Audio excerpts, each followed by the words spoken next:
Episode 107 की starting होती है और मोटेंग कहता है वो डॉक्टर अभी तक मिला तो नहीं है ना। फिर इंग कहता है अभी तक तो नहीं, क्या पता यार किसे वो रिवॉर्ड मिलेगा। मोटेंग के तुझे उस डॉक्टर के बारे में कुछ पता है? फिर मोटेंग तुरंत फोन कट कर देता है और मन में कहता है फैंग की चैन जरूर उस शैन की मदद कर रहा है उस डॉक्टर को ढूंढने में। क्या शैन ने कुछ नोटिस कर लिया है? फिर वो लड़की कहती है मोटेंग मैं अभी भी वेट कर रही हूँ, तुम्हें नहीं लगता कॉल कट करने के बाद हमें अब शुरू करना चाहिए? फिर मोटेंग उसे थप्पड़ मारता है और कहता है जाओ यहाँ से। फिर वो लड़की कहती है पर मोटेंग हुआ क्या है? और मोटेंग कहता है यहाँ से निकल जाओ अभी इसी वक्त। फिर वो लड़की कहती है ठीक है मैं जा रही हूँ। और फिर गुमी कहती है मैंने सब सुन लिया, फैंगी चैन और शैन डॉक्टर को ढूंढ रहे हैं ना। मोटेंग तुमने अपना टाइम वेस्ट कर दिया मुझे रोकने में कि कहीं मैं शैन को कुछ बता ना दूं, पर शैन तो होशियार है, वो जा रही है ये टोंग के पास। फिर मोटेंग कहता है अपना मुंह बंद करो। और फिर गुमी कहती है इससे कहते हैं बदला, तुमने इतने दिन जो मुझे टॉर्चर किया है ये उसका बदला है। बस अब कुछ दिन रुक जाओ,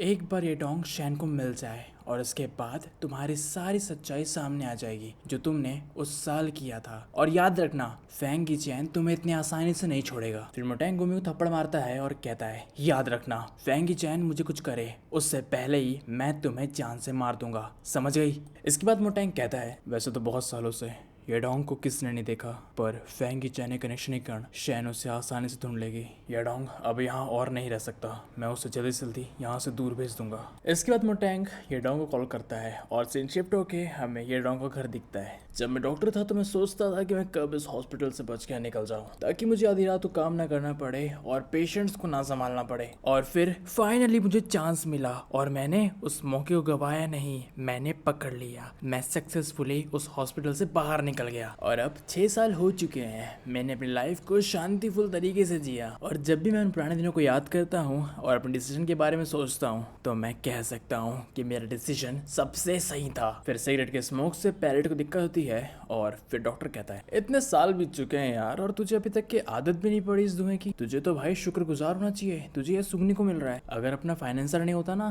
तो भाई एक डॉक्टर की सैलरी से मैं इतनी महंगी सिगरेट अफोर्ड भी नहीं कर सकता था। और फिर उससे मोटेंग का कॉल आता है, ये लो नाम लिया और फाइनेंसर का कॉल ही आ गया। तो कॉल उठाता है और कहता है हेलो सर, काफी टाइम बाद कॉल कर रहे हैं आप मुझे। फिर मोटेंग कहता है ये डोंग क्या तुम अभी भी उसी पुरानी जगह पे रह रहे हो? फिर डॉक्टर कहता है हाँ बिल्कुल, मैं अपने घर पे ही हूँ, इतने कुछ सालों से एक सिंपल लाइफ जी रहा हूँ। आप मेरे फाइनेंसर हो, जैसा कि आपने मुझसे कहा मैं वो कर रहा हूँ। मोटेंग कहता है अभी वहाँ से निकलो, या तो ये शहर ही छोड़ दो या फिर इस कंट्री से दूर चले जाओ, पर इस शहर में मत रहो। फिर डॉक्टर कहता है क्या हुआ, क्या बात है? फिर मोटेंग कहता है शैन को साल के बारे में कुछ पता चल गया है और फैंगी चैन उसकी मदद कर रहा है तुम्हें ढूंढने में। फिर डॉक्टर कहता है फैंगी चैन उसकी मदद कर रहा है? फैंगी चैन की पावर के साथ वो आज नहीं तो कल मुझे ढूंढ ही लेगी। मुझे लग रहा है कि मुझे यहाँ ज़्यादा देर नहीं रुकना चाहिए। फिर मोटेंग कहता है इसलिए कह रहा हूँ कि वहाँ से जल्दी निकलो, जितना जल्दी निकलोगे उतना अच्छा। फिर डॉक्टर कहता है कहीं और चले जाना सही है, पर उस साल जो आपने मुझे पैसे दिए थे उससे सिर्फ मेरी ज़िंदगी चल रही है, अगर जगह चेंज होगी तो वो पैसे भरपूर नहीं होंगे। फिर मोटेंग कहता है तुम्हारा मतलब क्या है, तुम्हें और पैसे चाहिए? मैंने तुम्हें एक बहुत बड़ा अमाउंट दिया था, क्या तुम उस अमाउंट से सेटिस्फाइड नहीं हो? फिर डॉक्टर कहता है देखिए मुझे गलत मत समझिए, मैं पेशे से डॉक्टर हूँ, मेरे भी हाई स्टैंडर्ड्स है और कुछ प्रोफेशनल एथिक्स।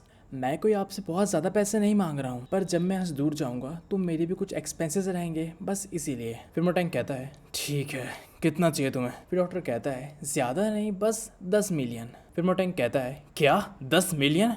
क्या तुम ये ज़्यादा पैसे नहीं मांग रहे हो? मैं कह देता हूँ मैं इतने पैसे नहीं देने वाला। डॉक्टर कहता है पैसे नहीं तो मैं यहाँ से दूर जाऊँगा भी नहीं। फिर मोटेंग कहता है ये डोंग तुम जानते हो ना, अगर फैंग की चैन ने तुम्हें पकड़ लिया तो तुम्हारे पास जो कुछ भी है वो सब चला जाएगा, क्या तुम्हें डर नहीं है इस बात का? फिर डॉक्टर कहता है मुझे डर है, पर मैं ये भी जानता हूँ कि मुझसे ज़्यादा आपकी फटी पड़ी है, क्योंकि मैं तो कठपुतली हूँ पर मुझे चलाने वाले आपके हाथ हैं। फिर मोटेंग कहता है ठीक है, मैं तुम्हें $10 मिलियन दूंगा, चले जाओ और ये पैसे ले जाओ। फिर डॉक्टर कहता है कोई दिक्कत नहीं है सर, कोई दिक्कत नहीं है, हमें तो आप खुश होना चाहिए ना, वैसे हम पैसे का लेन देन कैसे करने वाले हैं, पहले की तरह? फिर मोटेंग कहता है हालात अभी ठीक नहीं है, पहले की तरह ट्रेड करना सेफ नहीं होगा, मैं तुम्हें एक नया एड्रेस देता हूँ, हम वहाँ पर ट्रेड करेंगे। फिर डॉक्टर कहता है तो फिर ठीक है, मैं आपकी तरफ से न्यूज़ का वेट करूँगा, मुझे तो आपको थैंक यू बोलना चाहिए बॉस।